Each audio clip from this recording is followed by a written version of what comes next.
Okay, so now we have a little bit of backstory. I'm going to talk about some of the plans that I'm going to take in terms of action. So I'll break it up into two parts. One is for personal development. This is kind of the marathon, focusing on learning and developing myself and growing as an individual. And the next part is building a business and trying to get better at entrepreneurship. So, in terms of personal development, I have a couple categories. First is reading. I need to continuously read. My plan is to do one book a week. We'll start with audiobooks because it's just much easier to consume, and maybe move on to paper when I have a bit more um, time, I guess, because I think reading paper is probably better for attention in the long run. I'm starting with $1 Million Weekend by Noah Kagan, and that's where I learned bias to action. So one of the lessons that Noah talked about is just taking action. So something specific he said is to go to a store, buy something, and try to get a 10% discount. When I heard that, I immediately ran out and I thought, okay, let's.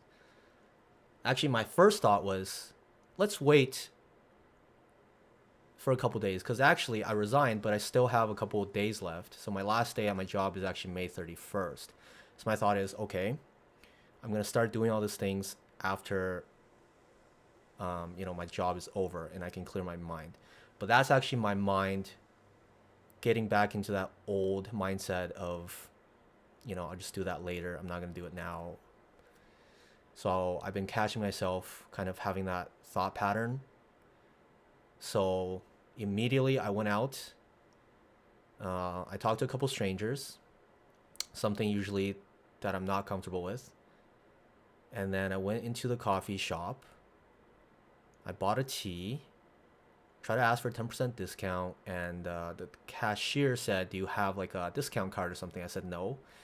And then they were like, "Yeah, sorry, we can't do that." And you know what? It wasn't too bad. And then, interesting enough, there was another guy beside me, and he was waiting for his order. So I went up, spoke to him, asked for his name, told him, I'm doing a challenge, and asked if he wanted to have a chat. But he rejected me, said he had to get studying, so that was there. So that was basically the first time where I thought something, and instead of waiting, like, oh, I'll do that later or maybe Sunday, I just did it, right? And building off of that, I'm actually doing 10 rejections a day. So basically, what I do is piggybacking off that idea of just going outside and getting rejected, asking for a 10% discount. What I'm doing is I am going outside, talking to people. I try to ask for their name, so that's kind of the first barrier is to get their name. Sometimes they don't give me their name, so that's a rejection. And then the next level is to ask them to do 5 jumping jacks with me. That's just something completely random I thought. That's kind of, in my mind, it's a low barrier because, what's 5 jumping jacks? But if you think about it, if people are trying to get to places, they don't really want to talk to a stranger, much less 5 jumping jacks. So it was actually a lot harder to get a yes than I thought. I think my hit rate is about 10 to 20%. So if I talk to 10 people, I'll get rejected like 8 or 9 times. And for now, my quota is to get rejected 10 times a day. And hopefully, the goal here is to get better at rejection and then actually improve, figure out how to actually get people to say yes. So I've already learned a couple of things. For example, a lot of times they would ask me why. Why do you want me to do the jumping jack? Why do you want my name? And I didn't have a good answer for that. I just said like, "Oh, it's just a conversation for a social experiment." But one of my friends told me, "Why don't you come at this angle? Like, oh, why do you want to do 5 jumping jacks? It's to promote good health. Very simple. Have a clear message so that people understand why you want them to do that. And I think that's something I'm going to implement a bit more and see if my success rate goes up. So we talked a lot about just that one book. And in my reading list, I have a couple other books that I'm going to go down. So, for example, I'm reading Feel Good Productivity. I think that one Should be very interesting because it's a marathon, not a race, not a sprint.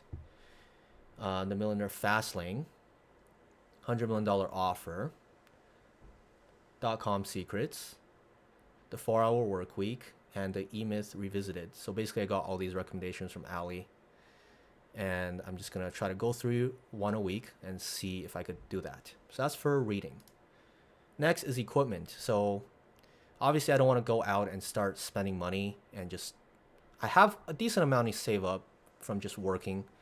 I'm a pretty frugal person. I don't buy that much stuff, and I live at home, as you can see. So yeah, in terms of equipment, I want to get a laptop because my day job used to be IT consultant. So I think I want to get better at that area to just improve my tech skills, and I want to get a car. One of the areas that suffered a lot is not wanting to go outside. I work from home. I wanted to just stay in my comfort zone. I wanted to find remote jobs. I didn't want to go talk to people. I didn't want to go outside. And to stop myself from that, I decided to buy a car. My plan is to just buy a beater, a couple $1,000s, and have the ability to go anywhere I want immediately. And I think that will actually help me with my business side as well, but, equipment, personal side. Next is just general learning. So I guess this could be related to reading, because reading is learning too, but learning. So watching YouTubers, listening to podcasts, taking down notes, thinking about strategy.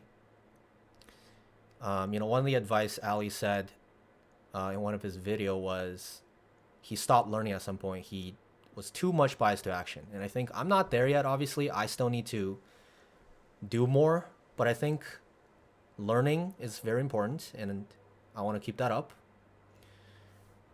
And I want to jot down areas of improvement, just personally. Like, for example, I'm not that good at sales. That's something I've struggled with. So that also ties back into that rejection challenge of the 5 jumping jacks, is just get better at that. And hopefully, as I actually get more success rate of people wanting to do the jumping jack with me, that ties into sales. And the last part is networking. I don't actually know that many people. I have a fairly small friend circle. My friends are we're a tight-knit group, but outside of that friend circle, I really don't have that many friends or network. I don't know that many people. And I think I need to just go outside more and talk to more people, see if I can provide value, see if I can help. And if you go from that angle of trying to help, if your intention is pure, then you don't really come off as a salesperson, because from my perspective, I'm just trying to offer up what I have, and it's up to you to decide if you want to accept that offer or not. So that's personal development. And then let's talk about business. So on one side, I want to start a consulting business, basically continuing what I do at my day job that I'm going to quit. It's essentially just database design, custom apps, reporting. I'm in the Microsoft ecosystem, so specifically I'm doing Power Platform. So that's Power BI, Power Apps, Power Automate. I think there's a lot of potential with low-code solutions. And I found that I've been able to learn a lot through using, AI, ChatGPT, and whatnot. And I think I can build some pretty interesting solutions with that platform. And currently, I'm actually working on a project for one of my friends. Their dad runs a asset management company and is interested to see what is possible and available in that platform. So I'm just trying to build out an MVP there. And the second business idea just randomly came to me when I was talking to my mom like 2 days ago. So essentially, she used to sell like snacks. We're talking Chinese snacks, like dumplings, baozi, that kind of stuff. And she had a lot of customers actually, but so the demand was there. The problem was she worked very slowly. So by the time she was done, spent 4 hours making these things, it would end up being like $20 an hour. So she stopped doing that. But from what I can see, like, there's definitely a market and a demand for her food. And I think she's a great cook. And in the $1 Million Weekend, Noah talks about validating your business idea by going to 3 customers, right? That step is already done. Like there's more than 10 customers following my mom in her WeChat. There's like a specific group where she advertises, I guess, to her friend group on WeChat. And people would add themselves into that group, so she's popular. Whenever she brings food to any gatherings to the church, it's always gone. So I know there's a market for her food. Now it's up to me to decide and find out how do we actually build a business around that. So I have some ideas. So first of all, I'm gonna make a YouTube channel to basically brand that channel as following the journey of my mom's home cooking, because she's a stay-at-home mom that runs a home office, right? So she cooks for us, and I think it'd be kind of interesting to kind of document just the daily food that she cooks. Could be interesting. And then I would also like to, for step 2, to provide more value to people, I'd like to collect the email list and maybe film like an in-depth guide. I don't know, once per week, maybe once every 2 weeks. I haven't decided. And she'll go in depth on how to make that dish, and then I can do the translation there. And to try and slowly build that core audience that follows her. So that's basically my plan for now. And then in terms of selling the actual, dumplings and snacks she makes, I'm thinking of just kind of going to events, talking to people we already know, just following the process in the $1 Million Weekend, asking the customers what can be improved, what do you like, what do you dislike. I was thinking of delivering directly to them for the first 100 customers, just to ask them questions, to interact with them face to face, and then ask them like, as a part of our first 100 customers, I'm going to deliver to you for free. Do you value delivering? And if you do, would you pay for it? How much would you pay for it? That kind of questions. Because obviously at some point I can't be delivering all the orders. So yeah, that's kind of basically my plan for now. I'm going to follow my routine of learning and applying these skills that I learn into the businesses that I'm trying to build. And we'll see how and where that takes us. Thank you.